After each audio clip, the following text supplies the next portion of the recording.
આ વિડીયોને અંત સુધી જોજો, કારણ કે એક સત્ય ઘટનાનો પ્રસંગ કહેવા માંગીશ. હમણાં લગ્નગાળો હતો, એટલે લગ્નગાળામાં અમે ઘણા બધા મિત્રો બેઠા હતા અને ચર્ચા થતી હતી કે ભાઈ કેન્સર કોના લીધે થાય છે, કેન્સર શું કામ થાય છે, અત્યારે યુવા પેઢીના વ્યસનના લીધે કેન્સર થાય છે. દાદા મરક હસતા હતા.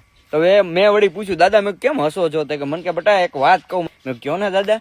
તે મને કહે કે અમારા બાજુમાંથી કે એક છોકરો હતો તો કે એની 35 વર્ષની ઉંમર હતી કે મારી સામે મોટો થયો કે એને એક હોપારીનું વ્યસન નહોતું કે છતાંય તે કે એને કેન્સર આવ્યું. મને કે નથી દારૂ પીતો, નથી ડ્રગ્સ કરતો, નથી ગાંજો પીતો, કે નથી એને માવાનું વ્યસન કે હાલ એને કાંઈ વ્યસન નહોતું તો એને કેન્સર કેમ આવ્યું? ત્યારે મેં દાદાને એક સિમ્પલ જવાબ આપ્યો, દાદા અત્યારે મેં કીધું જયારે તમારી પેઢી હતી ને દાદા, મેં કીધું એ સમયે કોઈ પણ જે ખેડૂતો હતા ને એ છે ને એટલી બધી જે અત્યારે જે ભયંકર રીતે જે દવાઓનો ઉપયોગ કરે છે, જે અત્યારે તમે રીંગણા ખાવ છો, રીંગણા બજારની અંદર એના છંટકાવ માટે એક રાતે ખાલી છંટકાવ મારે ને કે સવારમાં રીંગણા મોટા મોટા થઈ જાય છે. મેં આવા રીંગણા આપણે ખાઈ, કોઈ પણ શાકભાજી બને છે ને તો એને એટલું બધું એની ઉપર દવાનો છંટકાવ કરવામાં આવે છે. ખાલી સિમ્પલ વિચાર કરો, જે ખડ બાળવાની દવા હોય, ખડ બાળવાની દવા ખાલી છાંટે છે ને તો ખડના ઠેઠ આખું ઊભું હેડવી નાખે છે. વિચાર કરો, ઈ તમારા જે કાંઈ પાક હશે ઈ દવા એની અંદર તો જાતી છે ને. તમે આ બધું યુરિયા જે ડીએપી નાખો છો, બરાબર છે, આપણે ઘઉં બાજરો આ બધું ખાઈએ છીએ, બરાબર છે, તો શું છે? આ બધું કેમિકલ છે, આ બધું તમારા પેટમાં જાય છે.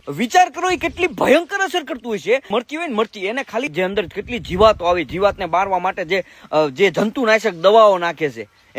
વિચાર કરો, ઈ મરતી ખાવા લાયક નો, ઈ આપણે ખાઈએ છીએ. એક પણ શાકભાજી કયું ઓર્ગેનિક રીતે તમે ખાવ છો મને બતાવો. તમે કેન્સર ને આમંત્રણ નથી આપતા તો તમે શેને આપો છો? વ્યસન કરવાની જરૂર નથી, તમે આમના ઉપડી જવાના છો. કારણ કે આ આટલી બધી ભયંકર રીતે જે નડે છે તમારા શરીરની અંદર, એની તો તમે વાત જ જાવ દો. કારણ કે આ તો મીઠું ઝેર છે. આ તમને દેખાય નહીં, આ તમને અંદરથી ડાયરેક્ટ ઉત્પન્ન થાય ને ત્યારે ખબર પડે કે આ લે, આ તો આપણો ફડાક્યો ફૂટી ગયો. ને ખબર પડે ત્યાં તો આપણે ત્રીજા કે ચોથા સ્ટેજે તમારું કેન્સર પોગી ગયું હોય. વાત સાંભળીને ઘણા બધાને એવું થાય, ગોળ્યા જાય, વિયા જાય, તો આમ થઈ જાય તેમ થઈ જાય. પણ જયારે ઘરમાં આવે ને ત્યારે ખબર પડે, જયારે કીમોથેરાપી, જયારે કીમો દે ને એક આપણા ઘરની આપણી સામે જે વ્યક્તિ મોટો થયો હોય એના વાળ ઉતરતા હોય, પછી જયારે એ વ્યક્તિનું છેલ્લે ડેથ થાય, જયારે એનું મૃત્યુ થાય ને ત્યારે તમને ખબર પડે કે સાલું આની વાત સાચી હતી, ઓલો વાત કરતો તો નહીં. આનો ઉપાય માત્ર એક જ છે કે સાહેબ, હવે જો તમે પોતાના ઘરે જો કદાચ તમારી પાસે જમીન હોય તો તમે પોતાનું શાકભાજી ઘરે પોતે વાવી શકો. અથવા હરેક ખેડૂત મિત્રોને બે હાથ જોડીને પ્રાર્થના કરું છું કે તમને ખેડૂતને આ જગતનો તાત અને બાપ કહેવામાં આવે છે. તો સાહેબ તમે